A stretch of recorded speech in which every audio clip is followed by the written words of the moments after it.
ñu ngi leen di nuyu di leen jaajëfal yéen ñi nga xamante ne nii yéen ay suivre chaîne bi di xalaat TV ñu leen di dalalaat ci seen nouvelle vidéo ñuy profité nag ci tabaski bi nga xamante ne nii génn nañ ko di baalu àq ñëpp parce que li ñuy def ay njuumte mën na ci am ay ñagas-ñagas mën na ci am ci kàddu mën nañ offensé nit mën nañ tamit wax loo xamante ne nii amaana nit ki da ciy gis boppam ba am ci lu ko métti donc loolu lépp tax ñuy baalu ak ñëpp ci tabaski bi ñu weesu di baal ñëpp ak yàlla may ñu talak fekkee ak am ba feet yu ni mel muy tabaski ak yeneen saa yu amee rek ñu mën ci am taxawaay bu am solo comme ni ko diine santaane. tey nag ñuy def benn genre round up maanaam wax ci quelques sujets yi nga xamante ne nii laal na Sénégal ci bés yu ñu weesu dañuy wax d'abord ci tabaski bi sujet oblige. ak jafe-jafe yi nga xamante ni Sénégalais yi dundee nañ ko feet boobu noonu parce que am na ci abonné yu bëri yu ñu interpellé ci événement wu tabaski bi jafe-jafe yi ci am yooyu yëpp dinañ ko aborder ci vidéo bii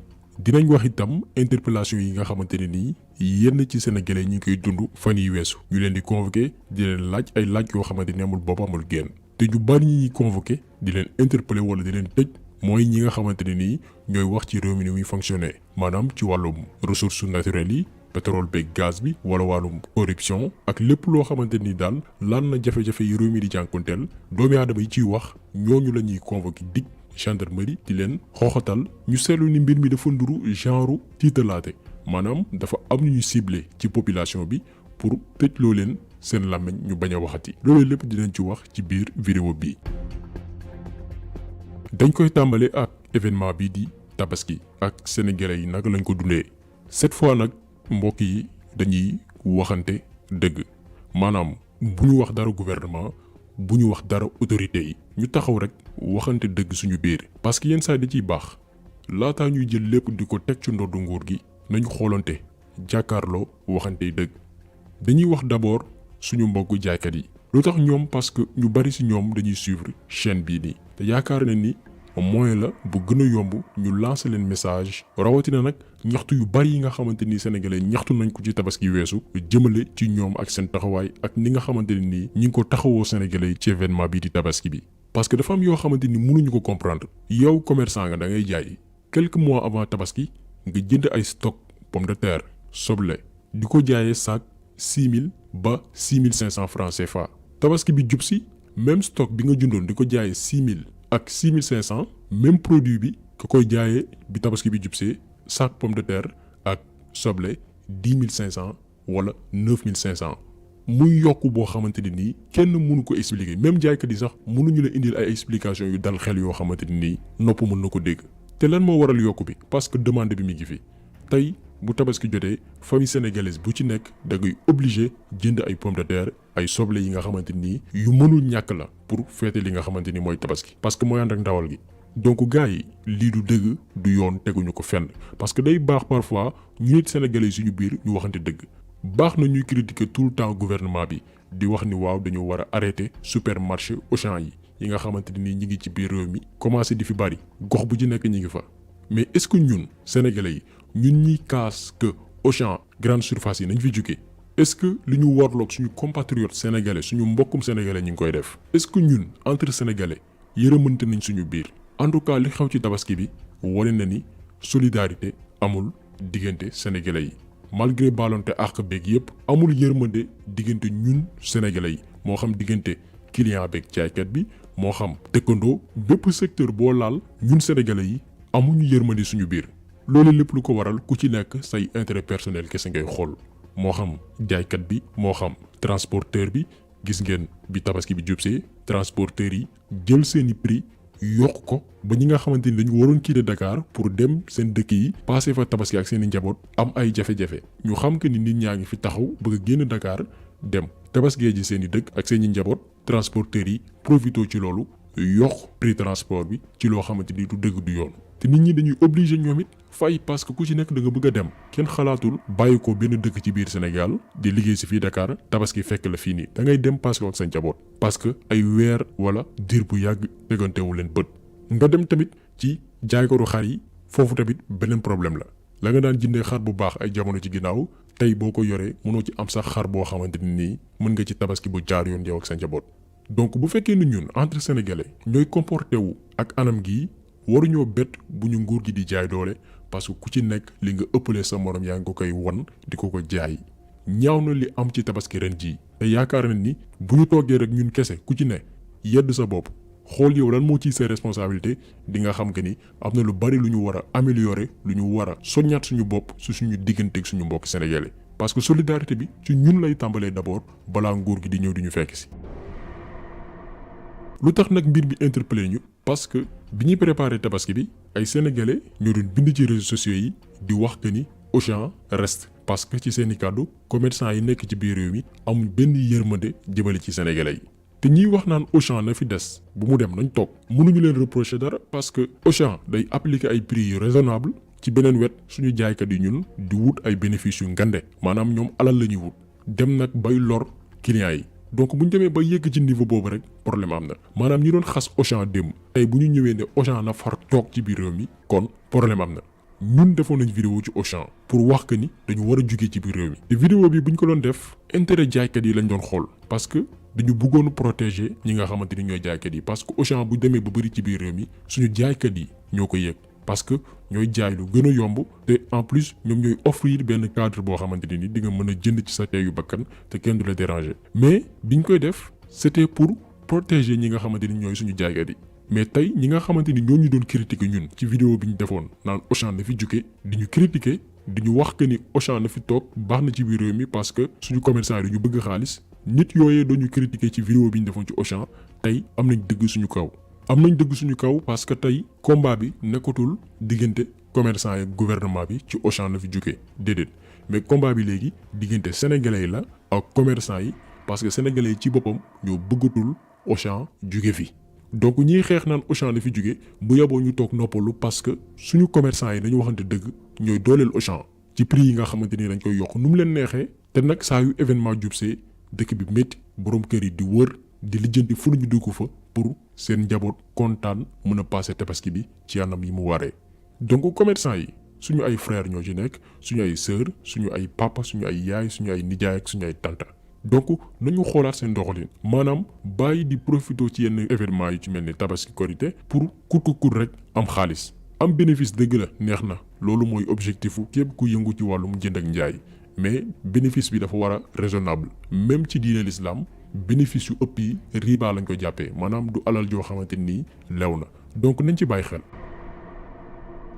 bu ñu noppee ci loolu dañuy ñëw ci li nga xamante ni am na ci jamono ji ñu weesu muy ay teg loxo ak ay interpellation yi nga xamante ni ñi ngi koy def ci ay sénégalais ñi dippee activiste maanaam ay nit yoo xamante ni nii am na ñu leen métti ci biir réew mi jël yoonu pacifique maanaam jëluñu ngànnaay xeexuñu wootewuñ fitna mais seen làmmiñ lañu yor wala seen clavier wala seen bic di bind ci réseaux sociaux yi wala di organiser ay marche pacifique yee sénégalais yi ci li nga xamante ni mi ngi xew seen biir réew nguur gi ciblé leen di leen xooxatal di leen convoqué di leen tëj kaso maanaam léegi daal wax sa xalaat dañu seetlu que ni crime la ci biir réew bi di Sénégal képp ku ko fiy def mën nañ la convoqué wala ñu tëj la kaso. gis nañ kaaw Guy Marius Sagna bi teg nañ ko loxo tëj ko kaso te biñ koy def waxuñ ko woon lañ la lay toppee dañu xaar ay fan pour trouver benn motif boo xamante ni dañ ko teg ci ndoddam.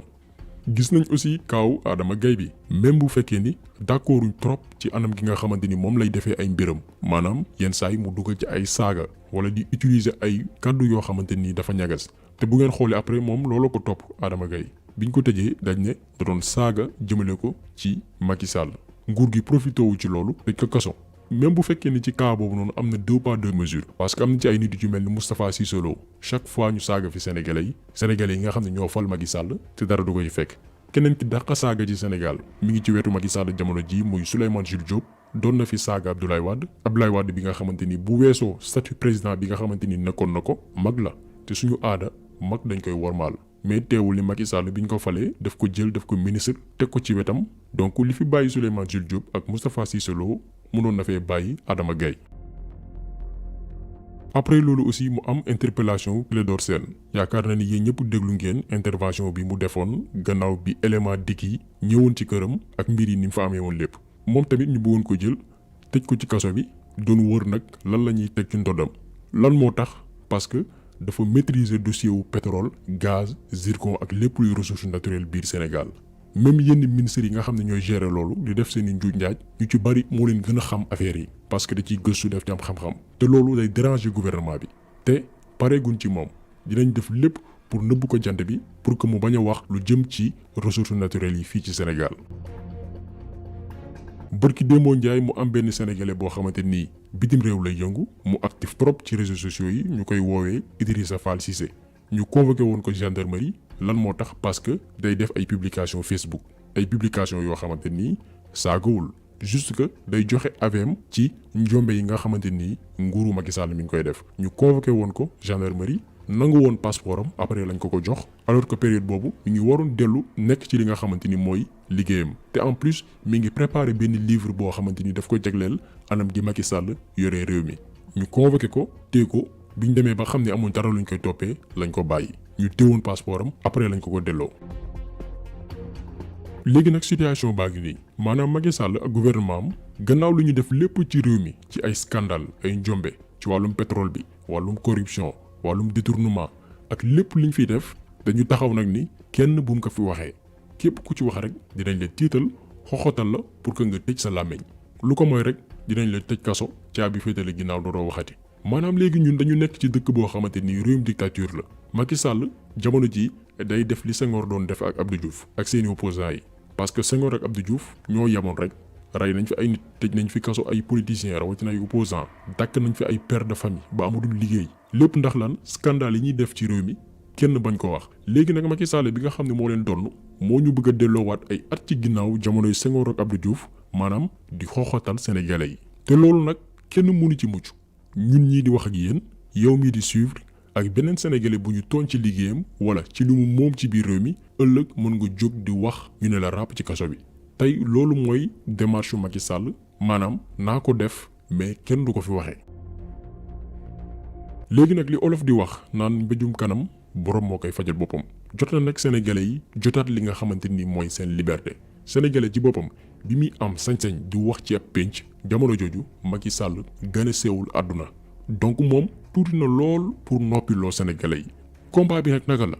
mun nañ ko def te balu tàkk fitna du am ci biir réew mi comme niñ ko doon waxee rek ci suñuy vidéo lu ñu yàq ci biir réew mi ñun ñoo koy yëg parce que ñu ci bari amuñ possibilité génn réew mi dem bi di réew. naka lañ ko mën a régler mooy di wuyu si ci manifestation yi nga xamante ni société civile yi ñu ngi koy organiser ak mouvement yi moo xam muy manifestation wala sit-in wala lu mënti doon ki koy woote ak ki ko organiser amul solo li am solo mooy la sabab manifestation bi sama intérêt la am déet. parce que tey Macky Sall lan moo tax muy def lu ko neex ci biir réew mi parce que dem na ba tollu jamono joo xamante ni xam na ni sénégalais yi génnatuñ pour wane li nga xamante ni mooy seen métit bu aar lu ñu bokk wootee première manifestation bi wala deuxième manifestation bi la nit ñi di ñëw mais yeneen yi ci topp kenn dootul ñëwati loolu moo jaay tay Macky Sall parce que xool leen kaawu pétrole bi sénégalais yi dafa mel ni daf leen intéressé wul wanewuñ dara loo xamante ne nii day fësal seen naqar ci njombe bi nga xamante ni am na ci biir réew mi alors que seen alal la ñetti nit séddoo muy Macky Sall Aliou Sall Franck Timis loolu mérité woon ay bésu manifestation ci biir réew mi ba àdduna gépp xam nga ni Sénégal ay délinquants ñoo ko jiite. loolu tey bu ñu ko defoon forcément nguur gi day dellu ginnaaw jëlaat suñu alal tegaat ko ci table bi négocier waat ko ba ëllëg bu sottee bépp sénégalais ak foo mënti ne ak lépp loo yëngu mën a gis sa bopp ci alalu réew mi. parce que doole askan xajul ci benn nguur doole askan xajul ci benn gouvernement ak noo mënti doy ak noo mënti toll. donc foog sénégalais am benn niveau de conscience xam que ni réew li la ci métti yaa koy xeexal ak sa manière mun nga ko xeex nag te ba du tàkk fitna du am mais wane sa naqar loolu ci sa droit la bokk te tey sénégalais buñ taxaw temm xeex li nga xamante ni mooy seen liberté Macky Sall dina leen noot jël réew mi prendre ko en otage def lu ko neex di tëj nit ñi parce que gis na ni sénégalais dañu toog rek banque seeni loxo kenn waxul moo tax tey muy def lu ko neex. donc tey vidéo bi loolu woon ñu defoon ab taxaw seetlu ci ñaari mbir yoo xamante ni xewoon na ci réew mi muy tabaski bi ak arrestation ak interpellation yi nga xamante ni ñu ngi koy def jëmale ci ay sénégalais yi wax seen xalaat ci biir réew mi ñu defoon ci ab taxaw seetlu waxtaan ci sénégalais yi ku ci nekk tamit boo ci amee loo xamante ni yaa ngi ko ciy dolli mën nga ko def en commentaire ñu jëriñoo ci keneen jëriñoo ci ñi nga xam ne ñooy suivre chaîne bi aussi mën ci jàngat donc ñu ngi leen di gërëm di leen jaajëfal di leen jox di daje beneen yoon ak beneen vidéo jaa ngeen jëf.